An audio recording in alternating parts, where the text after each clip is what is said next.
हरि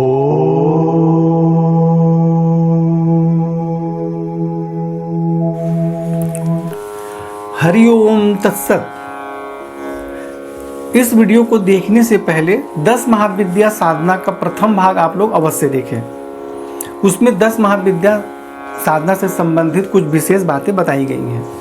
तो 10 महाविद्या में चौथी महाविद्या माता त्रिपुर सुंदरी हैं। इनमें षोडश कलाएं पूर्ण रूप से विकसित हैं, अतएव ये षोडशी कहलाती हैं। षोडशी को श्री विद्या भी माना जाता है और इनके ललिता, राज राजेश्वरी, महात्रिपुर सुंदरी, बाला पंचदशी आदि अनेक नाम हैं। इन्हें आद्य शक्ति माना जाता है। षोडशी माहेश्वरी शक्ति की सबसे मनोहर शिव विग्रह वाली सिद्ध देवी हैं। तंत्र शास्त्रों में षोडशी देवी को पंचवक्त्र अर्थात 5 मुखों वाली बताया गया है। चारों दिशाओं में 4 और एक ऊपर की ओर मुख होने से इन्हें पंचवक्त्र कहा जाता है। देवी के 5 मुख तत्पुरुष, सद्योजात, वामदेव, अघोर और ईशान शिव के 5 रूपों के प्रतीक है। 5 दिशाओं के रंग क्रमशः हरित, रक्त, धूम्र, नील और पीत होने से ये मुख भी उन्हीं रंगों के हैं। देवी के 10 हाथों में क्रमशः अभय, टंक, शूल, वज्र, पास, खड़ग, अंकुश, घंटा, नाग और अग्नि है। जैसे अन्य विद्याएं भोग या मोक्ष में से एक ही प्रदान करती हैं, परंतु ये अपने उपासक को भुक्ति और मुक्ति दोनों ही प्रदान करती हैं। इनके स्थूल, सूक्ष्म, पर तथा तुरीय 4 रूप हैं। जो इनका आश्रय ग्रहण कर लेते हैं उनमें और ईश्वर में कोई भेद नहीं रह जाता।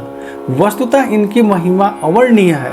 संसार के समस्त मंत्र तंत्र इनकी आराधना करते हैं। वेद भी इनका वर्णन करने में असमर्थ है और भक्तों को ये प्रसन्न होकर सब कुछ प्रदान कर देती हैं। एक बार माता पार्वती जी ने भगवान शिव से पूछा कि भगवान, आपके द्वारा प्रकाशित तंत्र शास्त्र की साधना में जीव के आदि व्याधि, शोक, संताप, दीनता, हीनता को दूर हो जाएंगे, किंतु गर्भवास और मरण के असहाय दुख की निवृत्ति तो इससे नहीं होगी।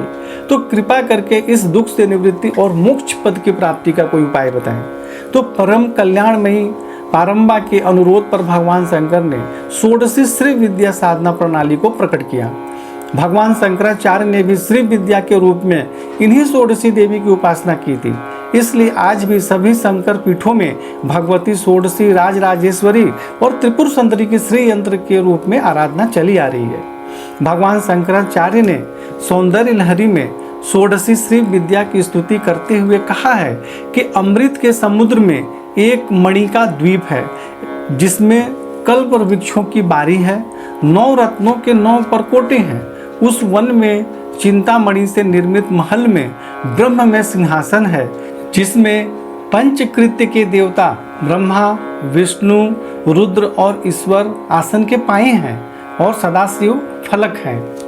सदाशिव के नाभि से निर्गत कमल पर विराजमान भगवती षोडशी त्रिपुर सुंदरी का जो ध्यान करते हैं वे धन्य हैं।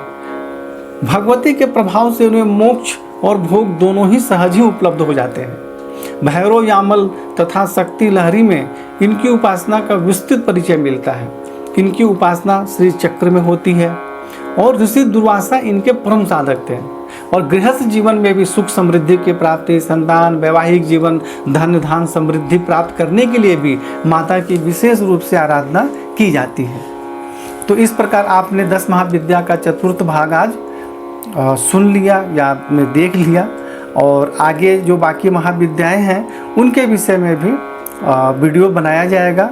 तो आप लोग बने रहें और आप लोगों से निवेदन है कि आप लोग हमारे चैनल को सब्सक्राइब करें, लाइक करें और शेयर भी करें। हरि ओम तत्सत।